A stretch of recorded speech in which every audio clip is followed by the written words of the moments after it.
Nous allons remonter le temps à présent avec Benjamin Hébert, alias Hector.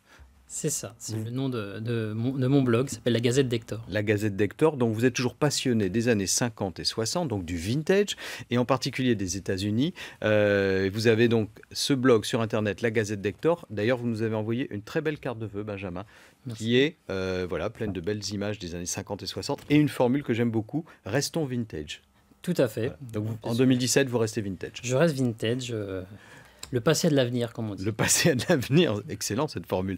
Ce matin, on s'intéresse donc à une marque qui est le symbole de l'Amérique, le symbole même de l'Amérique qui consomme, c'est le Coca-Cola. Alors cette marque, elle a été largement diffusée à travers la publicité et aussi à travers des objets dérivés. Alors vous nous disiez en 1913 déjà 100 millions d'objets dérivés, et aujourd'hui ce serait combien ? Oh bah aujourd'hui, on tourne autour du milliard en fait, puisque faut savoir qu'en 1913, effectivement, il y en avait déjà 100 millions, mais c'était toujours pas arrivé en France. Donc on peut estimer que dès lors que l'Europe a été envahie, on a atteint le milliard. Parce que la particularité de Coca, c'est qu'en fait, c'est qu'une bouteille finalement, mais c'est surtout des objets dérivés en fait. Alors, c'est une bouteille, mais dedans, il y a une boisson. Si on revient sur l'histoire de cette boisson, elle a été inventée il y a très longtemps, en fait. Tout à fait. En fait, c'est à cause du vin français. C'est de notre faute, ça y est. C'est de notre faute, puisque, en fait, en 1885, la ville d'Atlanta interdit l'alcool dans la rue. Visiblement, les gens n'étaient pas très raisonnables. Voilà, pour éviter le trouble à l'ordre public. C'est ça. Et donc, un pharmacien a l'idée de créer une boisson. En fait, il va désalcooliser le vin et il va rajouter des feuilles de coca, de la noix de cola. Voilà, d'où le nom, Coca-Cola. Et puis, il va rajouter un peu d'orange, un peu de cannelle, de caramel. Et il va créer donc la fameuse boisson, qui ne marche pas au départ. Et voilà, c'est un bide en fait au départ. C'est un bide parce que le goût finalement n'est pas très abouti. Et c'est son assistant à la pharmacie qui trouve l'idée. En fait, il remplace l'eau par de l'eau gazeuse. Et là, le succès est immédiat. Voilà, boisson pétillante. Alors le succès est immédiat. Ceci dit, ce pharmacien ne va pas forcément faire fortune parce qu'il va vendre son brevet assez vite à des industriels. Parce qu'en fait, il n'a pas la capacité pour produire en fait en grand nombre toutes ces bouteilles.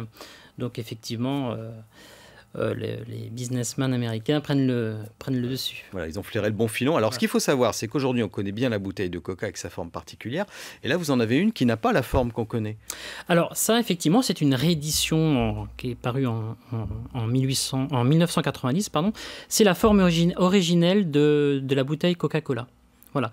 Donc, c'est une forme de bouteille qui était classique assez classique. Voilà.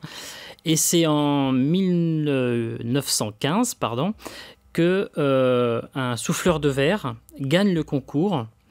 Donc, il lui donne cette forme, c'est ça Alors, il lui donne cette forme qu'on appelle la dame au fourreau. Et comment il s'appelait ? On va lui rendre hommage quand même. Alors, il s'appelait Alexander Samuelson. Samuelson, voilà. Donc, ça, c'est pas évidemment une originale de 1885. Non. C'est pas un objet plus que centenaire. Elle n'aurait pas le même prix. En revanche, vous qui êtes le collectionneur, vous l'avez gardé sans l'ouvrir ? Oui. Et en espérant que ça va prendre une valeur de collection au fil du temps.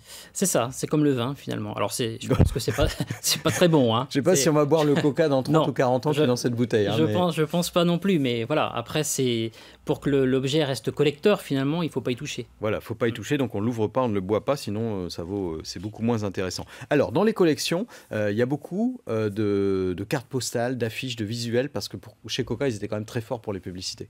Tout à fait. En fait, c'est le pays de la publicité, et puis c'est surtout au début des années 50, où là on arrive sur en fait c'est la période des Mad Men finalement, où là la publicité se développe, et puis par exemple arrivent tous ces visuels. Alors je vais déplacer la bouteille, voilà. Tous ces visuels qu'on peut trouver aujourd'hui et qui peuvent être aussi collectionnés.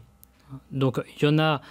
L'idéal pour faire entamer une collection, c'est de retrouver des visuels d'époque. Oui. Voilà. Alors ceux-ci sont récents, mais on peut voir des affiches dans le studio. Voilà, vous avez amené des... Alors ça, ce sont des affiches d'époque. Alors là, on voit des photos. Mais la différence, justement, quand on va acheter ça, pour pas acheter une réédition très récente, c'est peut-être de sentir, de voir Oui, alors effectivement, l'idéal, c'est soit de trouver des anciennes publicités dans les journaux, comme on voit à l'écran. En fait, là, c'est une publicité qui était parue dans Paris Match, donc ça, on peut facilement l'identifier, ou alors aller dans les vides-greniers, effectivement, pour voir si effectivement le papier est plutôt des années 2000 ou plutôt des années 60. On s'en rend vite compte, hein, de toute façon. Oui, je pense qu'au toucher, ça doit se voir, même à l'œil. C'est la même chose pour les plaques émaillées, Coca-Cola. Voilà, les Il y a eu plaques des émaillées. tas de rééditions très récentes. On en voit encore même, je crois, des neuves aujourd'hui dans les Oui, magasins. puis ça coûte pas très cher, honnêtement. Voilà. Ça, c'est pareil, c'est des collections qui peuvent être débutées quand on n'est pas très riche. On peut débuter des collections de plaques, hein, effectivement, et puis on les garde pour qu'elles prennent de la valeur dans les années à venir. Mais effectivement, l'intéressant, c'est d'avoir l'objet ancien des années 60-70. Alors, je vais montrer, vous allez m'aider à montrer des pins. Alors, je sais bien que les pins, c'est plus tellement à la mode, mais Coca avait, chaque fois qu'il y a eu des Jeux Olympiques, un partenariat, un accord commercial, j'imagine, pour sortir des pins. Et vous en avez une belle collection. Alors, j'en ai 15. Alors, c'est pareil, c'est des collections qui ne coûtent pas très cher, hein, puisque concrètement, une quinzaine de pins, c'est 20 € concrètement. Voilà. Mais après, il faut capitaliser sur l'avenir, c'est-à-dire que c'est des pins aujourd'hui qui ne coûtent pas très cher, mais qui ont déjà 25 ans. Voilà. Puisque c'est des pins qui ont été édités dans les années 90, enfin réédités. Voilà, qui reproduisent, j'en prends un autre. Donc ça, c'est toute une série, puisque les Jeux Olympiques, c'est tous les 4 ans, même tous les 2 ans si on prend les Jeux d'hiver.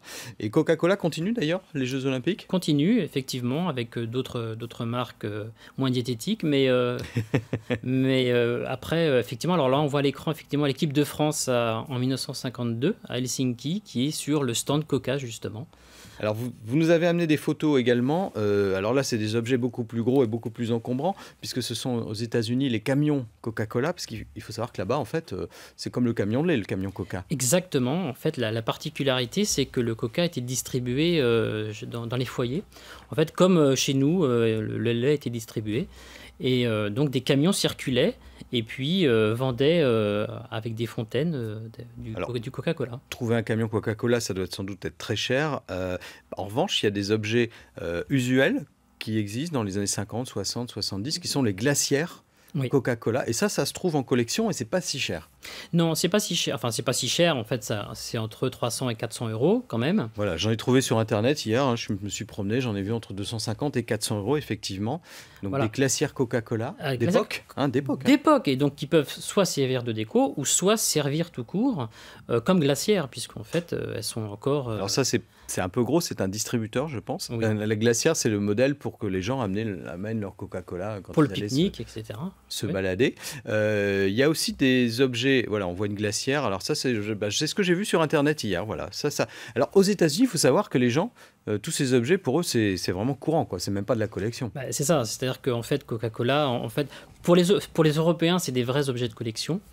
Parce que ça évoque plein de choses, hein. Ça évoque l'Amérique, ça évoque les stars des années 50, etc. Mais après, en fait, c'est vrai que pour les Américains, c'est vraiment le produit basique. Hein. Voilà, ça doit encombrer toutes les granges aux États-Unis, tellement ça a dû être produit en grande quantité. Et c'est pour ça qu'en fait, moi j'ai trouvé sur Internet, par une petite anecdote, j'ai trouvé un bulletin de paie de 1962 de Coca-Cola.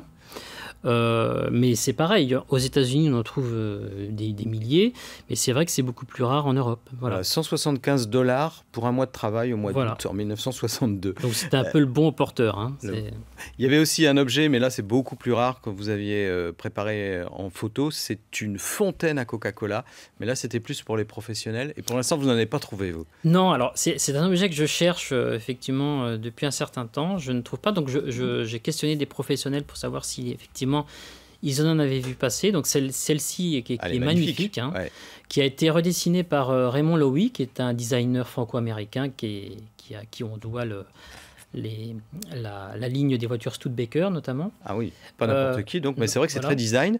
Ça serait beau dans votre logement, mais exactement. Vous ne l'avez pas encore. Et je n'en trouve pas en France en tout cas. Bon, ça coûtera cher en tout cas. Oui, je pense. Ouais. Alors, puisque vous êtes passionné de vintage et de belles américaines, on l'a bien compris, je précise que votre blog, la Gazette d'Hector, est partenaire du Grand Salon. Rétromobile qui va se tenir à Paris du 8 au 12 février, à Porte de Versailles. Et vous nous avez amené des entrées pour ce salon que nous allons faire gagner à nos téléspectateurs. Alors restez avec nous, suivez bien l'émission. À la fin de l'émission, je vous pose une question pour gagner ces entrées pour le salon Rétromobile.